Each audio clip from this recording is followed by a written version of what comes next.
ultimate challenge lie in air cargo. Industry leaders tackled that head-on at the recent ACFI event.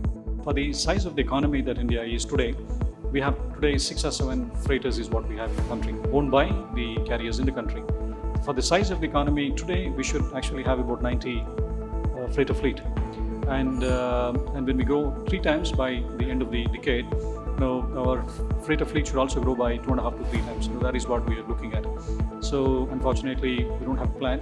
Nobody has a plan to present as to how that can grow from the current number to that level, even to meet the current needs. So this kind of helps me, Mark, to move to the technology side. Vineet, where do you think technology can help the entire industry to make us more profitable?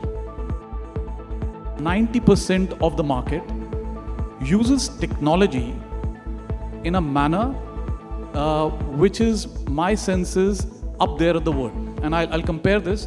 The top 10 airports here, for example, use cargo community platforms. Look at the top 10 airports in the US. Not even one. Most often, technology is looked at more from the first theme, which is about efficiency. Efficiency means lower costs. And most people essentially look at from that perspective. That's number one, obviously. The second element, and this is a question that, if you Google today and say, what is the most common problem or a statement around cargo and technology? The question would be, and everybody's asking this, where is my cargo? The visibility of where it is the second point that technology addresses. The third, and I think in the morning session we all spoke about, is about compliance.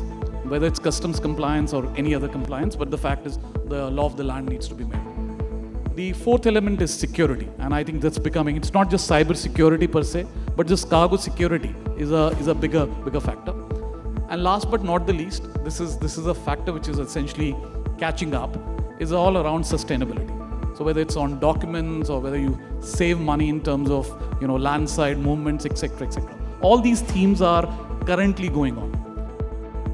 Most of the world, the internal automation levels have really been reasonable.